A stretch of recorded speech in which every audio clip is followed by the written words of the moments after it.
Hi there, and welcome to the Pod Pod, the Northwest's newest all-purpose recording studio for content creators. If you've got something to say and need a place to say it, search for podpod.uk. In all the usual social channels, give us a like and a follow, and get in touch to reserve your time to create.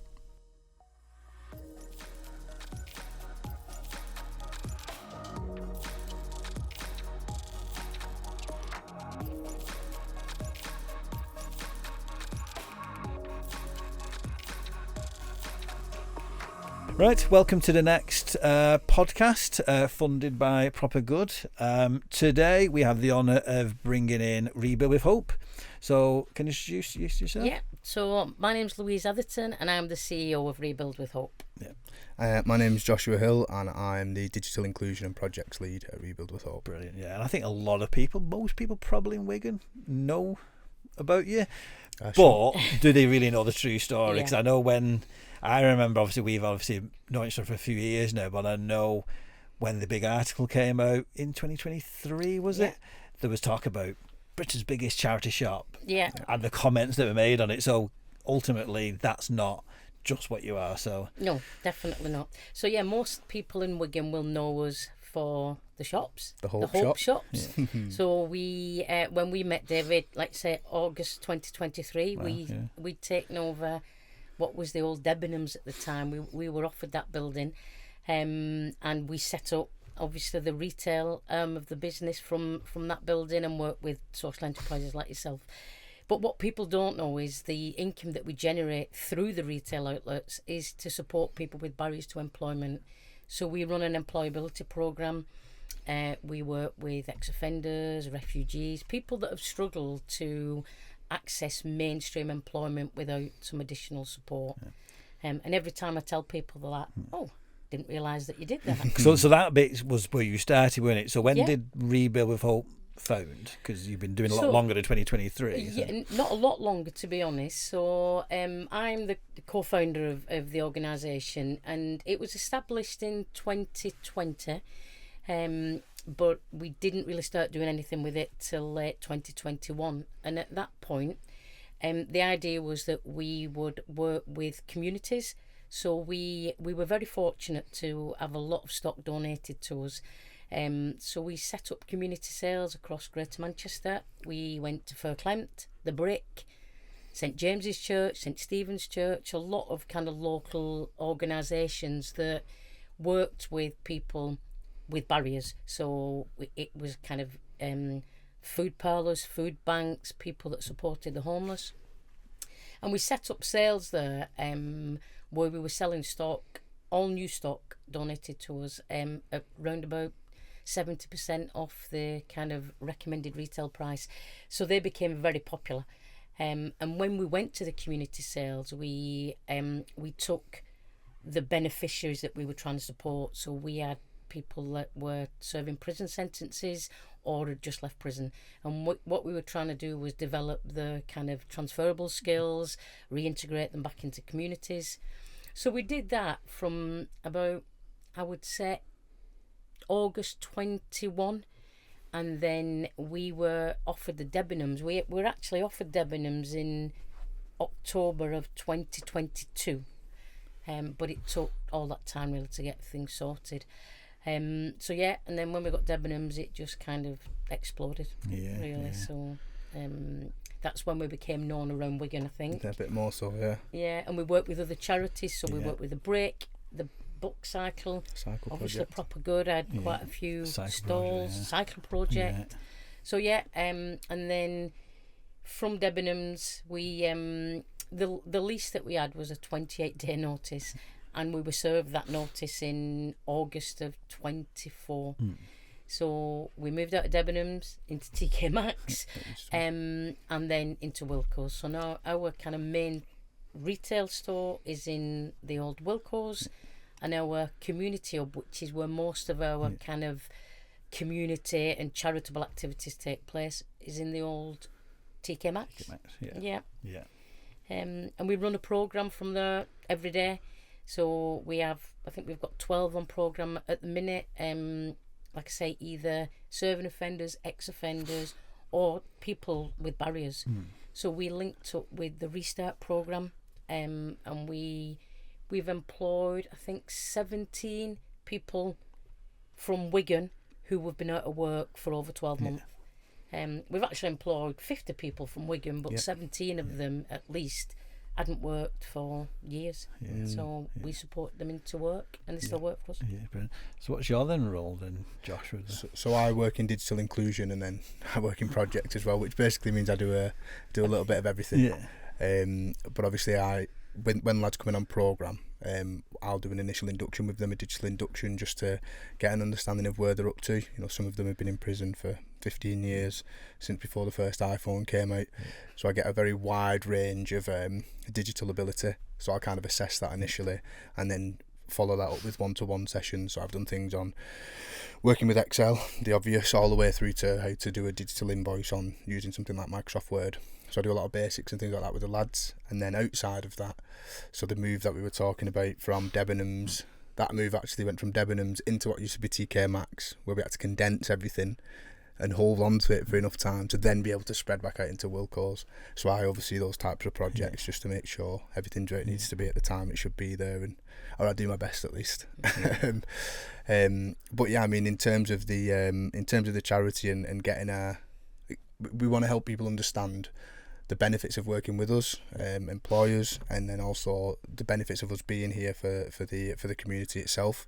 And yeah, our goal is just to help as many people as possible that are in our surrounding communities back into work, who do have barriers. That's kind of our main aim and our main focus. And like you've always had a good, like you said before, good track record of obviously working with partnership with the sector. I know we mentioned obviously with when we had the pop-up shop and everything else you're working with now, because I know some of the people you work with have previously had their own enterprises or exist or currently have enterprises, like you said, Book Cycle. So I think that's always been a good support provision. We were saying before, obviously, I know obviously before we started recording this, about the role of, you mentioned about your community hub, and in terms of the role that you guys can play in terms of supporting actual neighbourhoods as well with their community hubs. So, because I think that's the interesting thing, like you say, when we first met, when you came to do the pop-up shop in our building at Plattbridge Community Zone via Embrace at the Hidden Gem Cafe, and you've obviously done a lot of work in the past of not just bringing people to, like you say, to Wigan Town Centre, but supporting a lot of neighbourhoods across the borough. And I think for us, really, our superpower is partnerships and collaboration, because there's no way we can solve the issue that we're looking to solve on our own. And I think our community, different to locality communities, is that it's everyone within the borough that are struggling to find work or struggling just to re-engage. So there could be somebody in Plattbridge that comes to the community hub and you offer a brilliant service, but if you're not then able to progress them into work, that's where we support. And it's like Josh has just mentioned there, in the last 6 months we've had probably 10 new employers that have come on board that are willing to work with us and support the people that we progress through the programme. And that has only come from kind of partnership working and collaboration. And Greenmount projects have been brilliant for us, because they introduced us into the construction meeting with the council. The council have been brilliant. Claire Burnham's been fabulous, introducing us into different meetings. And we've been quite lucky that we have had some funding from GMCA to deliver programmes to people from Wigan into work. So even though our original aim was to support people that had convictions and been out of work for years, with the funding we can support anybody that has struggled to get into mainstream employment. But it's definitely partnerships for me. That I've never wanted to work in a silo. I've never liked that. It's think together we're better. 100%, definitely. So how do people in the community, so if you take, for example, like we were mentioned before about obviously stuff going on in Springfield at the minute, if you work at Northern Heart and Soul are doing, we mentioned obviously our work in Plattbridge and other parts of the borough. So how do people then obviously access or refer into the programme? Is it, so if somebody was in the community who, was kind of sent through to a Sunshine House, Blackbridge Queen. So how do they then know about your service? Is it likely through a stakeholder like a council or a DWP, or do they come knocking on your door, or those channels are things that we're trying to open up more of those channels to make it easier to refer. We do have a referral form that we share out with different organisations who might be able to refer into us. People can self-refer as well. We've had people just come and knock on our door and say, I hear that you help people back into work, where we've been able to offer support as well.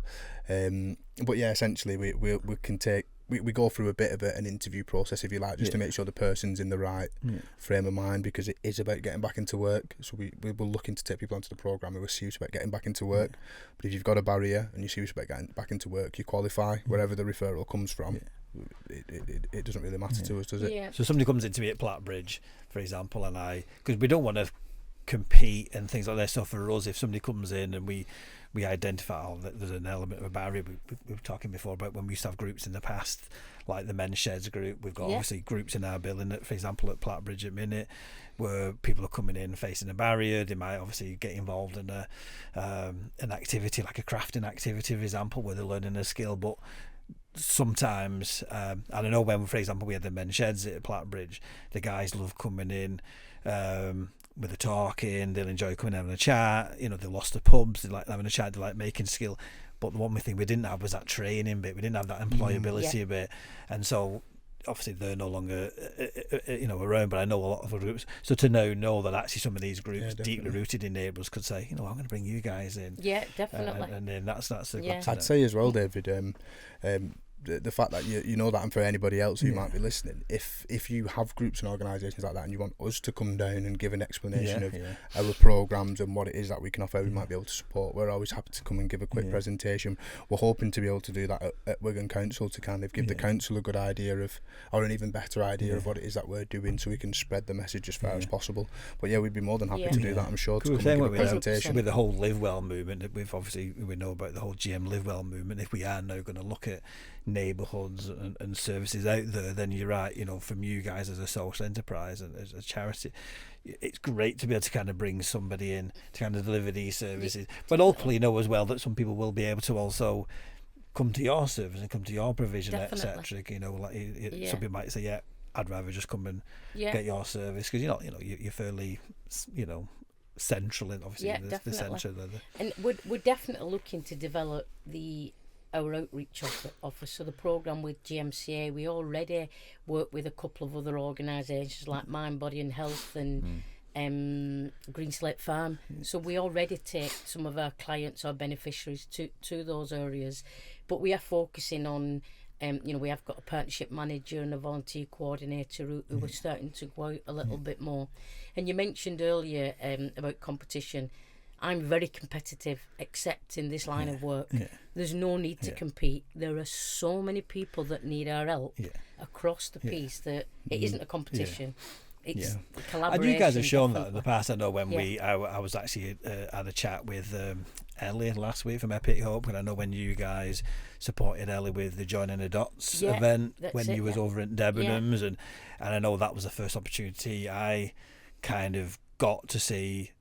I think I mapped out there was nearly 35 support groups, mental wellbeing support groups out there, and obviously for you guys to bring them in, and you mentioned about Stephen Wild, obviously then for Mind, Body and Health, and so that's kind of good, like you say, that partnership is there. And I know a lot of groups have always benefited from the fact that you guys have been very partnership working, very collaborative working, bringing stuff in.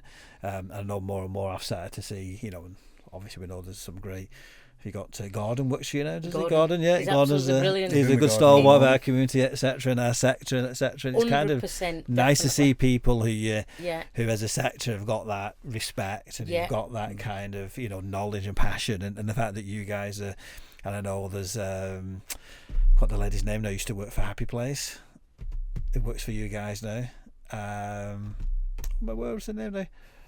Her husband works for you. Oh, Nelly, that's it, Nelly. Yeah. Nelly's another one who I know Brilliant. she came into the pop-up space, didn't she, She doing did. the activity? did. And then next, she's working with you guys, which is kind of She great did. to kind of She's see. done a couple of different things, but she smashed all of them, hasn't she? Yeah. And she's settled right into what suits her most. So now, we I think. recruited Nellie actually as part of the initial GMCA funding that we got to support people with barriers to employment.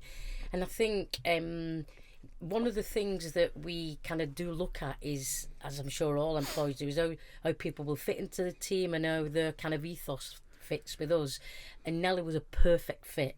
And even when the funding ran out, I knew I wanted to keep hold of her.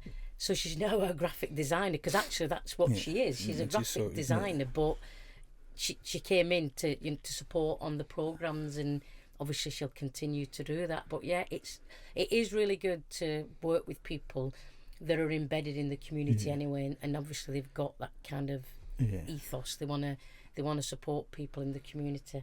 But yeah, we're definitely growing. We both of Matt and Nellie as well. They both kind of represent well what we do, who we are as a charity, I suppose. Yeah, definitely. And it's interesting because one of my kind of strap lines for the people that we work with is that we find a job for the person, not a person for the job. And that isn't just about people on the programme, that's about people that we employ as part of the organisation. So most people, obviously I have to have job descriptions for people, but most people, their roles change as they kind of move into what they're most comfortable doing, because then that's better for the organisation. If people are happy and thriving in their role, then the organisation is going to thrive. That's what we've seen so far. Definitely. So when the organisation was set up, you said you were the founder. Yeah. Co-founder. Co-founder. So you're now a charity. Yes. So why did you choose the charity route, or was it? So how did that kind of set up? Because I know there's a conversation that we were saying around the governance in a minute with a lot of our sector. A lot of our sector maybe don't realise that a charity can be seen as a social economy organisation. A lot seem to be going down thinking that you have to be a CIC. Yeah. So what made you choose, or you influence that decision to? So to be honest, it was about the charitable objects, to be honest, because I thought it would be easier, and it's not necessarily easier to set up a charity, but easier from kind of the governance perspective when we were looking at supporting people with real barriers to employment, that it would be better as a charity. And at the time, bizarrely, the kind of the retail element was never a big part of the business model, for want of a better term. It's just become so. It is the vehicle that drives, that drives the charitable objects now. But it never crossed my mind really, to be honest, David, as a CIC. It was always a charity, and maybe at the time it was my lack of understanding about a CIC and a charity. I just kind of thought, well, we're going to be working with ex-offenders, it's a charitable cause. If I'm honest, that's we know what it was, we get a lot of, and we see it a lot in the sector over the years, that there's always going to be that founder syndrome, or whatever you want to call it, where some don't go down that charity route because there's that fear of, and we've talked about it in other previous podcasts, with enterprises who've moved from being a CIC to CIO, and that fear factor of somebody else is going to take this over and do it. So it's good that you've chosen as a model for what you believe was best for the community, the sector, not for you to safeguard yourself. And that's sometimes where I think the governance factor falls down in our sector, that there are a lot ultimately maybe bringing in set up CICs, they may be bringing in some friends and family as other directors, and the governance isn't quite there, and they're doing it fair dues to protect themselves, and rightly so, it's their idea. But so it is kind of interesting to kind of see that you've I mean, to be honest, I have got members of my family in the charity. Josh is my son. So but of course there is a governance, the but a lot will set up a CIC and say, right, the directors of family, and have two other people who might be next door neighbours as an example, or family members, somebody who they can kind of bring them on board to trust, but influence as well. An influence. But I've always said before, things like doing a skills analysis, doing a skills audit to kind of say, actually, what do I need, and rather than just having a few other directors who are there to Be direct. get a bank account or open up a definitely. governance, etc. Because ultimately, when it comes to what we want it to be in our sector, getting more procurement and developing more, suddenly then you need your trustees, you need your other kind of directors if you're a CIC to carry some of that. Definitely. 100%. As we all know, obviously it's really, really difficult. We have a million and one Things jobs to kind of do, and so. And it's nice to kind of have, I know I've got it now with our trustee board, etc., where there's some really good skill sets, etc. So I think that's always been something and I think as we look at our sector now, we've got a lot of conversations with like the whole Procurement Act changing, where people look at our sector, and I think a lot of anchor organisations like your councils, your NHS, obviously there's more awareness put onto our sector now, but it constantly feels like that's always a question of, they might have other directors, but sometimes they're obviously seen as one man, one woman teams, and actually that's not really going to be something that's going to get you. So it's not. There isn't the same level of assurance, is there? And also sometimes that sustainability. Yeah. I mean, I'm really lucky with the trustees, and we have got a good spread. So one of my trustees is the director of a construction company who offers us employment opportunities and links us into other construction companies.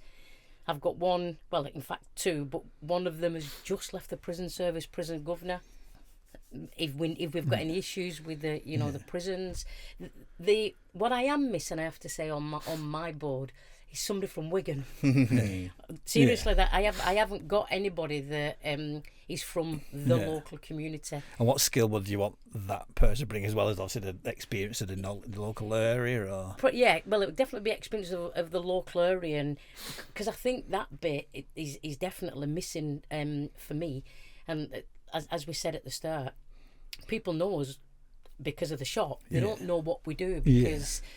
As the trustees are always telling me, I'm spending too much time running it instead of networking. They want me to stop operating and be the CEO, but you can't when things are so busy.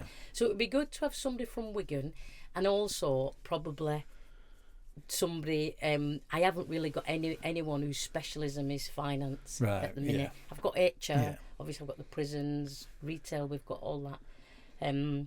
But I would take somebody from Wigan before finance anyway. And we should get on that to the council's Match My Project and put on there saying, I want somebody from Wigan who's a financial expert. I think that's a good idea. Like we said before, there's a lot of, we know it's great at the minute with the Match My Project, with what's going on with the business sector, where we're starting to see a lot more businesses wanting to provide their support, provide their social value to the sector. And I've always been very lucky with our recent board, for example, that they've come from, Wigan, or worked in Wigan, or worked in the sector and industry, or and which is what I needed, really. I mean, I know our board, we've had amazing boards in the past, have had been purely local people, some local councillors, but local people, which was what I needed at the time. It was neighbourhood. But then I realised after a while that there's a lot of skills, because definitely I'm not a financial expert or a health and safety, business construction, anything. These are not my skill sets, etc. My skill set is just community. And so for me, it's like, and that's where it's great that and it is, and I think that obviously. I think it's good for the trustee as well to feel like there's a role they're taking on, because I've been on trustee boards in the past, a good number of them, and there's times I'm like, there's no point in me. Doing here? Why am I telling this person? Because this person's like the CEO, and I can't tell them anything different, because they're the expert, and I'm what's my skill set? And sometimes you do end up with a lot of boards that who have directors just point me even. It's so in terms of you saying about, obviously you mentioned about the board, but in terms of your staff, there is obviously, what's a high percentage you are Wigan then, there's over, well, I'd say there was 80% of our staff are from Wigan, from the borough. Definitely. When we opened at Debenhams and subsequently at Wilco's, we recruited all local staff. I would say 80 maybe of our ops team, 80%, or is it more? Yeah, it's It's not I short. think It's might not be short some- of all of us, is it? No, I think maybe somebody lives just outside the borough. But Maybe it's all within it's all within. WN postcodes, pretty much, isn't Yeah, it? Maybe yeah. just Yeah. outside. But Because we were both at the Festival of Learning last Monday. Yes. Obviously, at the time of recording this, and we were both. Was you there for the ripple effect mapping No, I session? wasn't. I had a meeting in the afternoon. I had to, So I know Angela, obviously, and Jill at Northern Heart and Soul were talking in the afternoon about ripple effect mapping, and that. I'm going to look at doing on obviously with the work for what we've been doing over the years in Aber and War, but if you do your ripple effect mapping, that's going to be amazing to look at in terms of all those, as Angela and Jill say, the ripple effects of your intervention. That's going to be, imagine mapping that out in terms of every person that you've supported, employment, everything, and where they've. That's going to be definitely a big piece of social impact that you guys have. I might have to catch up with Angela actually to understand more about the ripple effect. One of the things that I found when I came to Wigan, I'm from Wigan, but when we set this up in Wigan, so I did 23 years in the public sector, a few years in the private sector, and I kind of found that it wasn't, before meeting you, I kind of found it was a little bit disjointed and people worked in silos. I'm not too sure, and it's not happened overnight, but I just feel now that people are much more kind of wanting to help or, you know, much more engaging and much more, you know, kind of finding out about other charities. But, you know, one of the things that I think's missing, we go to the PO. I don't know if you go to the Professionals PO. of Wigan. Professionals of Wigan, I love it. you've been saying this. But I've I know been what you're saying gonna this say from already. day one. Yeah. We need a co. Charities, We need a charities of Wigan, but we'll call it a cob. Charities of the borough. Yeah. But it's just having that kind of that forum. And I've already asked Liz at Sunshine House, can we do it there, where we can just meet, because I was blown away with what Angie's doing, and I do know Ange, but I was blown away with what she was doing. Sunshine House is an absolutely fabulous resource, 5 minutes from the town centre, and not many, from what I understand, not many people from the local area use it. People come into you. Do you know what I mean? So I think if there was somewhere that, you know, we could all just understand a little bit more in layman's terms about what people do. I mean, I've worked with people since I've been here, other charities, and they still don't know what we do. Yeah. I think it's a great idea. I think, if anything, from what I've seen of organisations in Wigan, they're desperate to come together. Every time there's something on, whether it's from an AI day all the way through to something specifically for charities, like you talked about at the Edge, they're always packed. And you see the same faces that are there, obviously, for the networking and obviously learning and trying to grow their own organisation. So I think, if anything, people are desperate to come together. I think there is stuff developing. I know we mentioned before about Wigan Borough Community First, which is now developed. And I know there's conversations that they're looking at around some of those networking in terms of, because I know that's one we've always tried to do with things like the Social Enterprise Network in the past, is just find a way to convene. Because you're right, a lot of people, you know, don't know about awareness raise. You know, I've always said, you know, for us, you know, that was a great thing about, obviously, the pop-up shop, you know, when we did things like the 80s game show event at your in 2023, which was that it was nice that a lot of people, obviously, in the community don't know anything about it. People don't know people, but equally for the sector as well to kind of come together, because I think at last count, the figure does change depending on people's terminology of what the social economy sector is, trading charities, you name it. But you're looking at a good, I think at last count, what some stats we looked at was about 400 or even maybe 500-ish trading charities, CICs in the borough, and that's a lot. It's probably in GM third behind, understandably, Manchester and Salford, because obviously they're big cities, etc. And you're right, a lot don't kind of know. Some understandably, rightly so, are focused on what they do in their neighbourhoods. And I think that's one thing I've always tried to kind of look at this, you know, people might not know, for example, that Wigan Borough is registered as a social enterprise too. Yeah, We've got the that's it, Kite Mart registered. And how do we kind of come together? For me, I've always been a big advocate that there's so many partners, like we said before, you guys who do delivery. How do we come together? How do we come to kind of say, actually, this is what we want as a sector? You know, we've had some great stuff from the business sector, the public sector, but sometimes it's like, actually, what does our sector want? And then we have the ability, and there is stuff being planned in the next few months to try and get everybody to come together, and almost like say, this is what we want our sector to be. And a lot of it has been around shared accommodation. A lot of it has been around promoting the buy local culture, like on the stuff that you guys do. But you're right, you know, some people, a lot of the charities, for example, I know, like you say, just like the idea of catching up with other CEOs just to, because it can be a stressful time, and sometimes you might want to know about a document, like a safeguarding document or something in place. So sometimes you want to pick the phone up and just say, like, how do you know, I'm under stress with this, and there's always somebody in our sector who can say, been there, done it. Definitely. But you're right, it's always hard because, you know, there can be a lot of networking, but making that networking, making it count. And I think what I like about the PO, although I've missed a few, but obviously rebuild have been going, is it's kind of a formal but informal gathering. And I think every time that we've been, there's been somebody that we've linked up with. So there's another employee that, and then there was a really great event at Greenmount last week that I missed. But you can talk about it because you went there. But the point that I want to make on that, I missed it because I was in a mobilisation meeting, which wasn't as interesting as Greenmount, I think. But it was that Maureen from Daffodils Dreams spoke, and all of my team were kind of touched by what she said.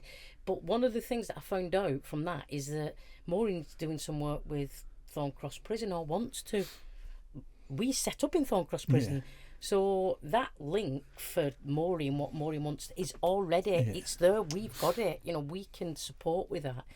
But how do we find out that Daffodils Dream want that link when, like I say, we're round the corner? And I didn't know that, you know, I mean, we went to Thorncross, we have a bike shop in there, we have a shop where we sell stuff to prisoners' families, we've got a shop within the prison.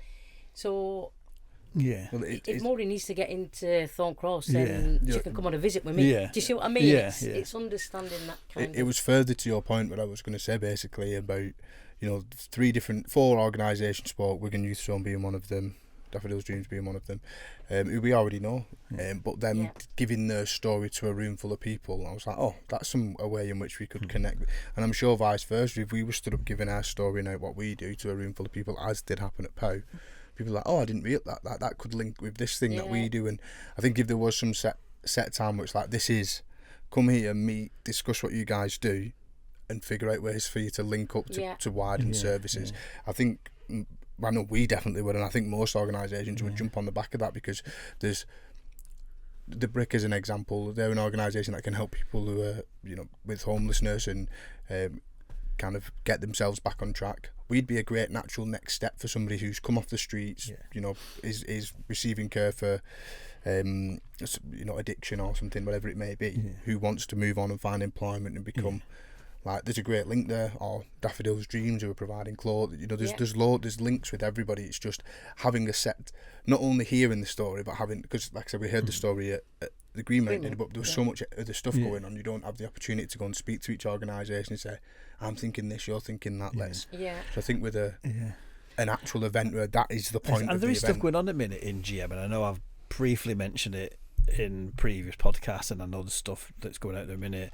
So at a GM level, there is something called Our Business Cooperative, which you may have known about, and that's still kind of working about 12 months so far. And there was something that Andy Burnham wanted in, I think when he did his charity, his cooperative commission stuff in about, I think it was before COVID, and that was almost like this GM cooperative version for the social economy sector to come together, and that is based on a digital platform, and there's funding there, and the platform is there, and I know we're looking at some kind of engagement events to kind of co-design it, and that can include things like resources, obviously. So, you know, if there's a local person out there who wants to learn how to set up a charity or a CIC, but can it have more things like forums and stuff? How can it, like you say, the story, like you said? So it's got me thinking about some of the ways that existing platform, all right, that's very GM based, but you know, in terms of whether that platform allows a more local one, etc. Because I know they have talked about like say forums on it, like people can chat resources. Because I know in the past we've had lots of conversations and people always kind of laugh when we talk about this, directories and things that people know what's out there. Things just haven't kind of worked in the past, and I think sometimes when we do network meetings, there has to be an element of we're always conscious that people, and I know when we've been doing our enterprise networks in the past, are thinking, this is like 2 or 3 hours of somebody's very busy day. We don't want somebody to turn up and just sit there thinking, oh, that's great, I've listened to them for a bit, and that's, you know, getting people to share stories or whatever's and I think there's something around a networking partnership. Like I said, I know Wigan Borough Community First are working on stuff for a partnerships at the minute. It's part of their work, and hopefully, you know, some of this will obviously be able to feed into it, whether it stays as Are we starting a new event between us here? Is that what's going on? I feel like we're developing a new event here. I'm thinking you could do a thematic one, you know, so like providing food for the community and people who are interested in, and then them are the people who talk on that one. So if you're interested in that, you could be there for that, or providing jobs. Or but I think, you know, picking up on your point, it is difficult with the networking, because I'm forever being told by my trustees I need to be lifting my head above the parapet a little bit more, and as an organisation, we do quite a bit of networking. It's just, as the CEO, I don't do enough. But what I really like about the POW is it is only an hour or two, and each month, because it's once a month, one organisation will just spend 10 minutes. 10 minutes talking about what they do, and then the rest is just networking, you know, for an hour. And I mean, obviously they do it on the last Friday of the month, so it's after work. But we could do that as a breakfast, couldn't we? You know, there's lots of business breakfasts that go on. Why not a charity breakfast in Sunshine House? It's a lovely cafe. I really like it there. I took the team for lunch one day last week, and I was thinking, there's a nice cafe at David's place, you know. Oh yeah, but it's not as big though, is it? No, it's not as big. No, you're right in that. I think we always say it's been really good what On the Way Cafe's done in terms of, you know, definitely, as a venue. And I think, you know, I've always felt notable. Thanks for that, Josh. You're right. No, you're right. And it was lovely when and I think, and that's the thing, but you're right, and I think that there's something around. I know I was looking at a few years ago, and we had talked about this idea of I've always said before, and I've said it to many people recently, that when it comes to things like the Social Enterprise Network, that doesn't belong with Wigan and Leigh Community Charities. There's always, you know, I've always said our Wigan and Leigh Community Charities work is neighbourhoods. You know, mainly Abram Ward. You know, we're doing something in Hindley. We've got the Makefield part of the borough, which I've always said there's some great stuff going on in Wigan and Leigh Town Centre. But that middle part of the borough, you know, that's something of my passion is with in those neighbourhoods. But I've always been lucky that I've always had just a passion, like I say, to try and bring the sector together. We were lucky through things like Proper Good that there was actually some investment for Lowe's to do it. But this isn't led by WLCC, you know. I've always said before, even things like these podcasts, it's nice that other people could come in, like you guys, and actually record them for yourselves. It shouldn't just be. So for me, I've always, and just the stuff I know the council and myself and others have looked at the last few years as to what does that network look like, what can it be. You know, we were having conversations at a GM level of, could this in Wigan be a cooperative of some kind, a consortium, whatever. It shouldn't always be. There's so many people who do amazing delivery across the borough, so many great enterprises. For me, I never liked the idea when people used to think, oh, this social enterprise sector, that's yours, that, isn't it, Dave? Or that's Wigan Leigh Community Charities. No.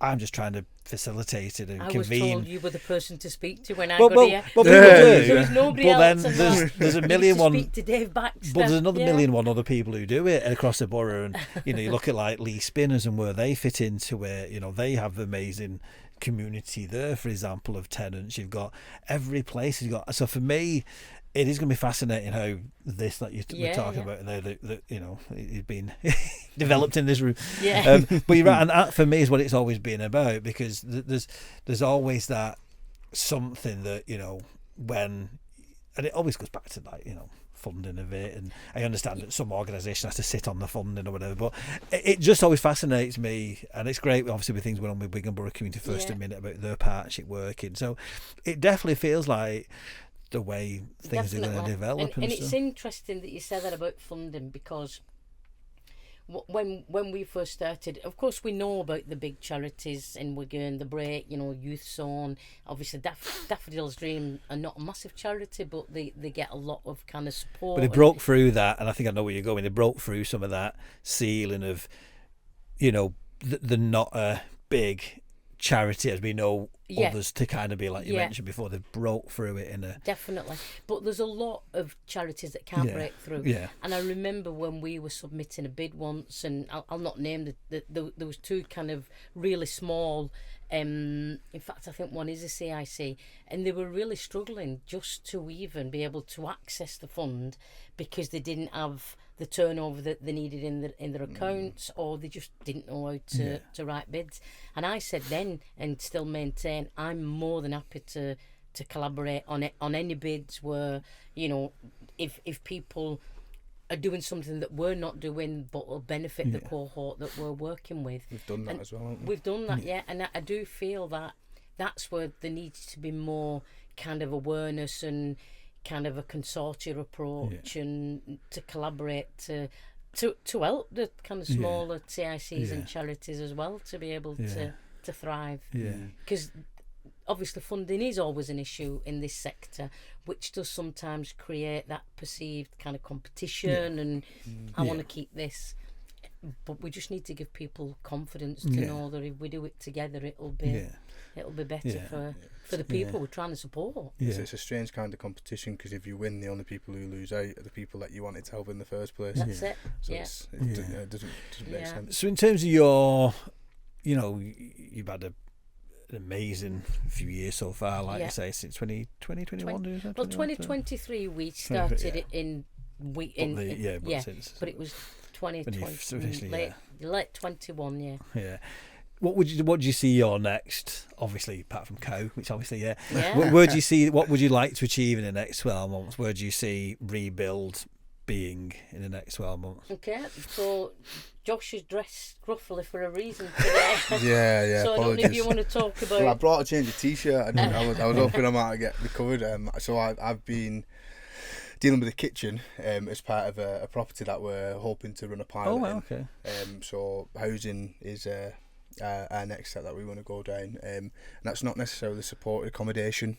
We want to be the next step, like we are for employment. You know, some people can just go out and access the mainstream employment market.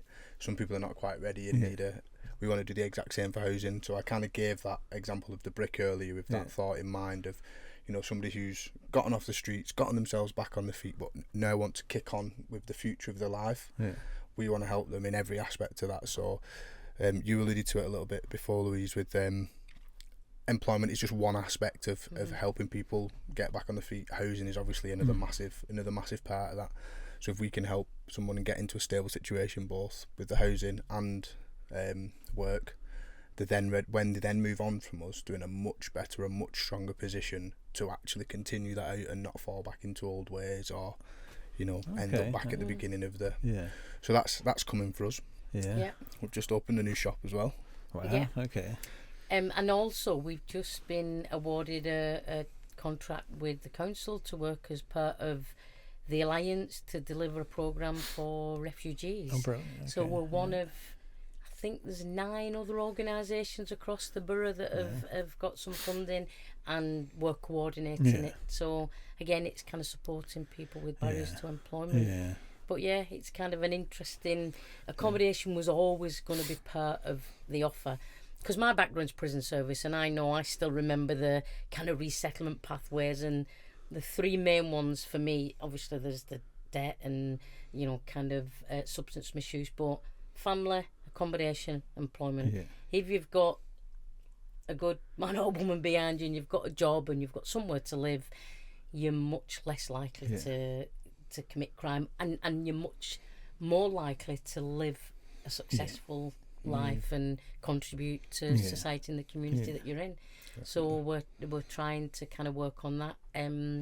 so the employment accommodation. And we've always done a little bit with families, which is why I was really interested in speaking to Maureen with Daffodil Dreams, and we've also linked up with the family hubs. I would say you're linked into the family hubs, yeah. That's yeah, good. Because again, they're really keen to work with. Yeah, so that's us really. Do you do a lot of work with young people, like in schools and universities, etc.? Like, Not a lot. Not directly. Not directly. Only because our predominant cohort at the minute is ex-offenders. The safeguarding issues for under 18s. Yeah, right, okay, yeah. We can do it because we've got kind of processes and policies in place. But can we give a shout to one of our budding partners potentially? Shout out as much as you want. Genuine Futures. Yes.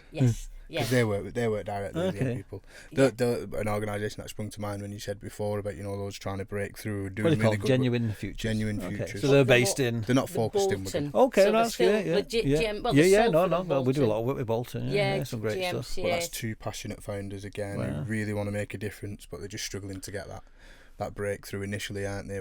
We're hoping to work. I don't know if I should say they're struggling to get that breakthrough. That's not. what I mean. No. I think they've managed to get that breakthrough. But where we use kind of retail warehousing as a way to develop transferable skills, they use car valeting and all kinds of cleaning. Window cleaning, anything.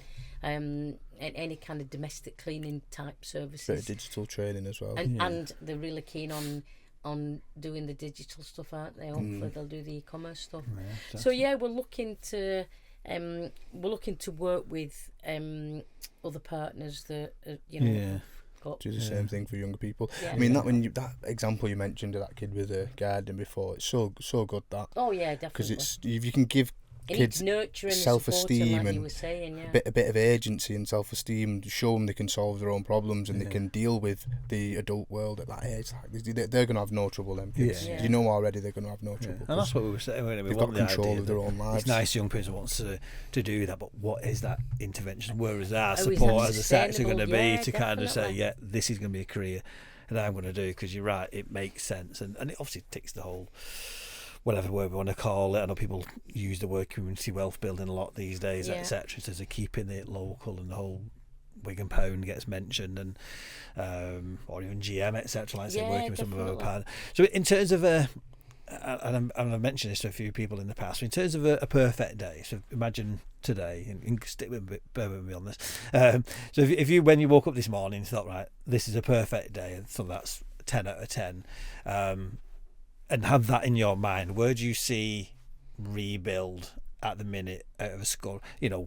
10 being your perfect day. Where do you see on your mission to change the borough and GM and the world? Yeah, so I would say we're probably halfway there. Yeah. I think so, because I think what we haven't done yet. I think what we have done, we're providing a service, and we've built the infrastructure for that service and that support to scale. So we've done a lot of work doing that. What we haven't done yet, I don't think, is we've not supported the borough enough, because we're not getting the referrals from within the borough. That's right. So because we're kind of getting referrals by default, and the fact that we're getting some self-referrals tells me we've missed something somewhere. So we just need to develop those relationships, and this is what the trustees keep telling me.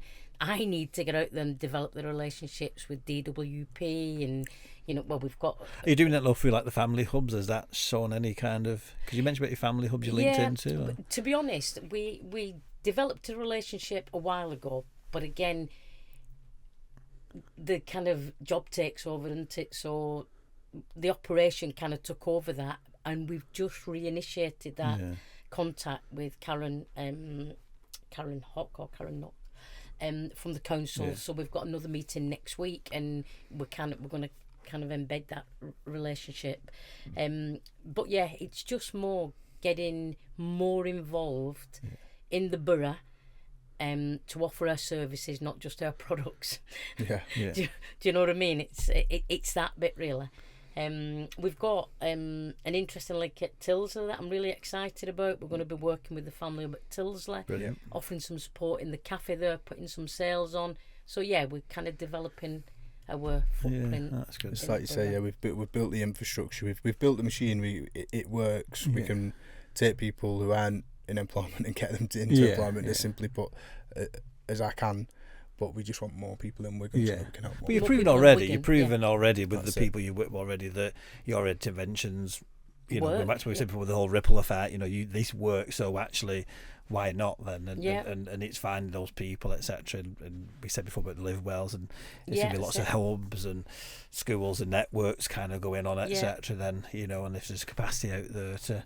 That sounds good. And what was really interesting for me, and although I understand it is something that we need to overcome. We don't get many referrals from probation because probation staff haven't got time to complete a referral form. Right. That's just ridiculous. I don't mean it's ridiculous that their caseloads are so big that they can't refer. So we don't get many referrals from probation, but we'll have lads walking in off the street. Or we had that. I was going to say that lad he'd been released for 9 weeks or something trying to find work, didn't even know about us. Yeah.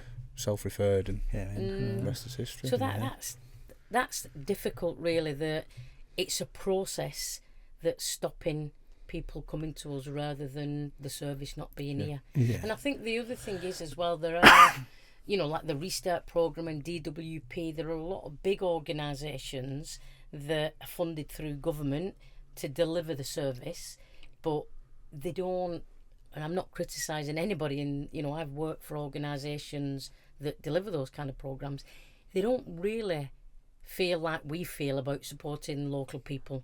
It's never, I don't remember the last time I clocked off. You don't. You don't. When you're working in a charity or you're working to support community, it's 24 hours, isn't it? So it's just being able to get that kind of inroad to, well, one, we need some funding, but two, for you, for commissioners to understand that just because we're not as big as the big organisations, we're as good as. If not better in some cases. Better, I mean, our success rates is higher. Are higher, Well, I'd say of some of the organisations that we've worked with, let's say no names or programmes or anything like that, but some of the organisations that we've worked with, they've sent us 2 people, and then can we send you 8, and then it's 10, and it's 50, because they're seeing the results. And they're being funded for the results. Exactly. Exactly. But yeah, we I suppose that's what this is about. We want to get out there, raise awareness, let people know what we do, why we do it, how it can benefit them as well. Because it doesn't only offer benefit. Our programs don't only offer benefit to the people looking for work, but it's also to the people who employ them. And maybe we could speak about that for a minute. But essentially, we are trying to raise awareness so that we can get more referrals and help more people who are around us. Essentially, that's what we want to do. But it'd be interesting if you want to talk about anything you guys want to mention. So I mean, just briefly about our program. Essentially, the way that we run it, if somebody joins the program for the first kind of 4 weeks, that person will be with us. So we'll run any kind of training, certifications they may need. So that would be general ones like manual handling, for health and safety at work, things like that. But let's say they were going to go and work with a roofer, we're connected with a roofer, we would also get them a certificate to work, working at height certificate before they went on site. So we would have them trained and ready for the employer. So 4 weeks passes, they've turned up every day, they're working hard, they're showing us that they've got the right attitude.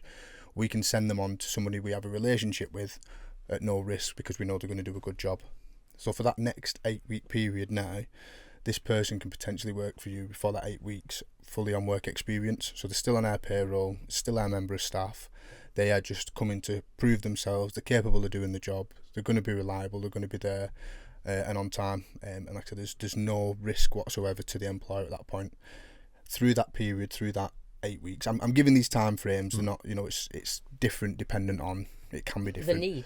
Yeah, dependent on the need. But generally, it's 4 weeks with us, 8 weeks work experience, and then in that next 3 month period, what we're hoping then is that employer's going to find time to offer them an interview and hopefully take them on if they've been, they've proved to you that they can work, they're turning up on time, they're doing a good job. Some situations we're working with employers where they're just purely offering us work experience, so the lads will go and work with them for a couple of weeks just to add some work experience to the CV. Again, same situation, we're paying them, they're on our payroll, it's our member of staff. So it's really beneficial to the, what we like to say, it's really beneficial to the employer because they get to test before they invest in anybody.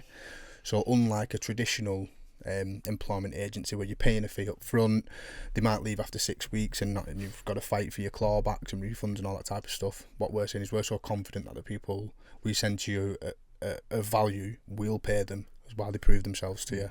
And then if you want to take that member of staff on, then please do.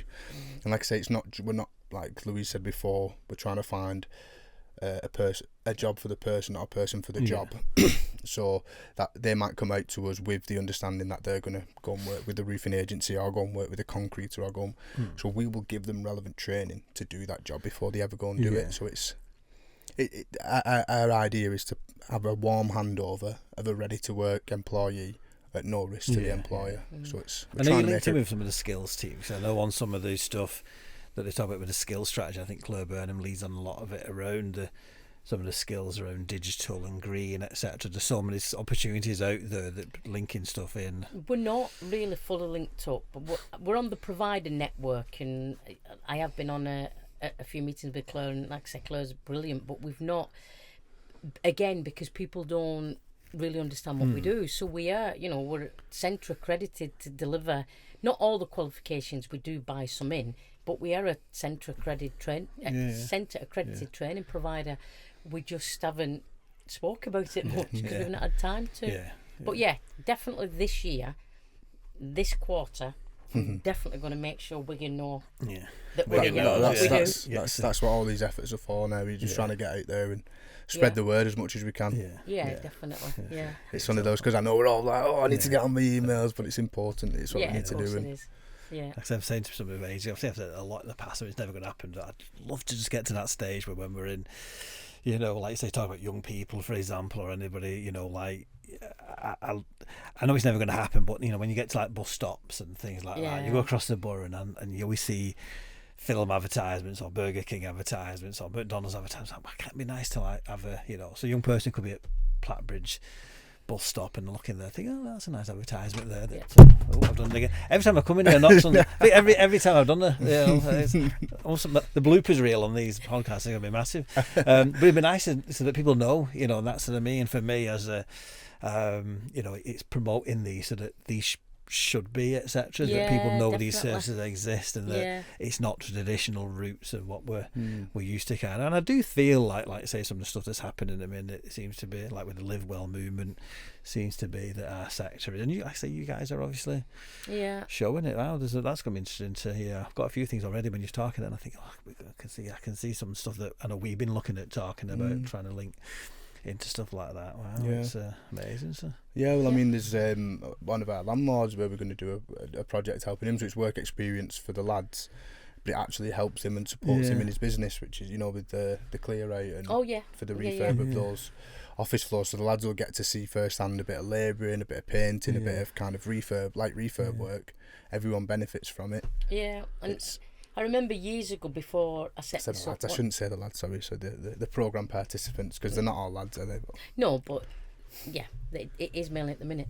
But one of the things years and years ago, when I just left the prison service, I had my brother had a construction company, and he was working with NEETs and ex-offenders, and we had this idea about if we could source kind of void properties or work with landlords whose properties needed doing up, and it was the lads that did the work that then moved in them. So there's less chance that they're going to wreck the property because they've been invested in setting it up. And even in the local area, and I thought about it when the young lad at the event on Monday was talking about it, if you kind of work with youngsters from that community to make the community look clean and look right and all the gardens sorted, there's a less chance that they're going to... they're going to stop the mates messing it up. It's like, I did that. Yeah, that's it. And so it's that kind of thing, really. I think that we need with the youngsters, definitely. They need to. I feel me, I sound like an old woman, don't I? They need to have a little bit more pride, I think, in their own communities and agency pride, ownership, all of those that, key things. yeah. Where Well, it's this is like, what I've always said as to one of our, so again, going back to vote promoting, but obviously when we first set up Plattridge Community Zone, as it is now, obviously, that we have, when that was first set up in 1999, it was called Plattridge Youth Zone, and that all came from probably about mid-90s. It was an empty block of flats, came from young people in Plattridge, all realising they wanted somewhere to go to, that's why the nursery's there, because that's what the young people wanted. That's why the cafe's there, because they wanted somewhere to congregate. We had an opportunity, not quite your level, but we thought, wow, let's get some training on site, etc. I think this was through a company called Ascus, I think they were called at the time. Then obviously the office spaces were in the building to allow some people to say, and it all came from local people. Now, of course, that never quite materialised, and obviously there was a few changes of ownership, and it became more of an officey feel, and obviously we're more community feeling back now. But the fact that young people, I've always prided myself on the fact that as a building in the middle of Plattridge, I've never wanted any shutters. I've never wanted any when anything, no barriers on the building, no fence around it or anything. And I've always said to people, like, in 25 years, I've had one little bit of damage to the building, and that is because the young people have generations have said, all right, we might not necessarily go in it, might not necessarily be there for us now, but it's ours, etc. And all I've tried to do when I, took the building back off the council in 2014 was to say, I actually need to give it back to the community. The football club want to use it now, and hopefully we can do a bit more with them, and just say to the community, like with the cafe, with everything that. And I think, and that's the thing, and you're right, exactly, that once the community know that that's our building, whereas we used to have a youth offending building across the road and a social services building across the road, and there was always a sense sometimes that it was a bit of us and them kind of thing. And I've always kind of prided myself the fact that let the local people design it.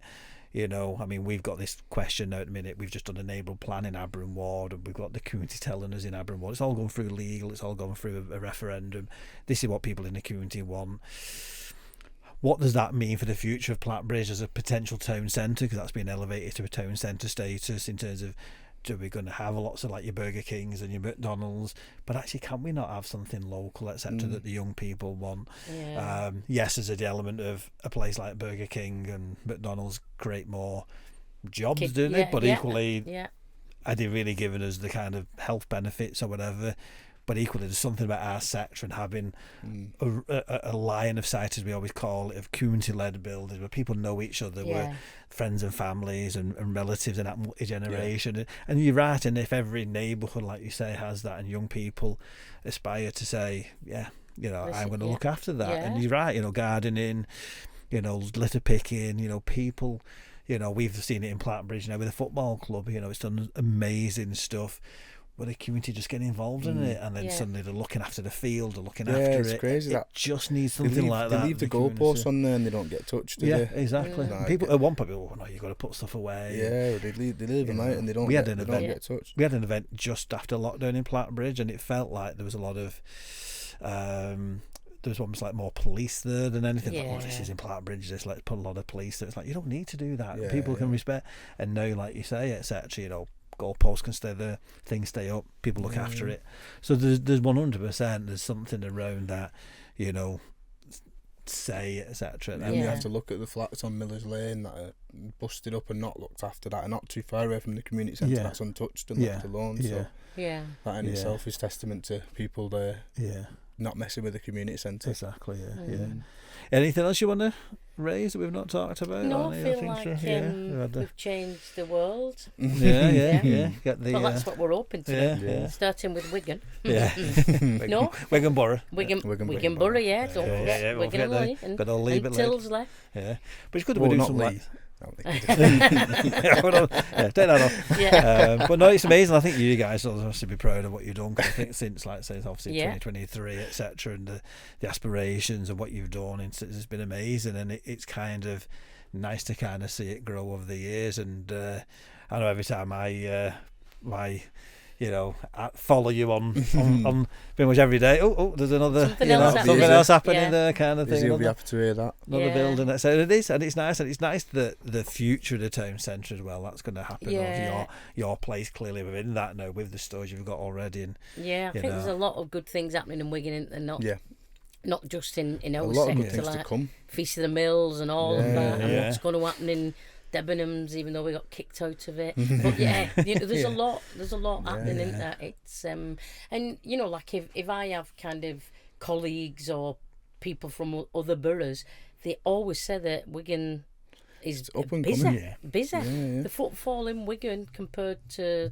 Bolton, for example, it is a busy little town, really. Yeah. About to get busier, hopefully, as well with everything that's coming. I hope so. Yeah, it's the future. It is. Brilliant. Cheers, Louise. Cheers, Joss. Thank you very much. Dave. Cheers. Cheers, guys. Yeah. Thank you, everybody. Yeah. Like, share, and subscribe. Yeah.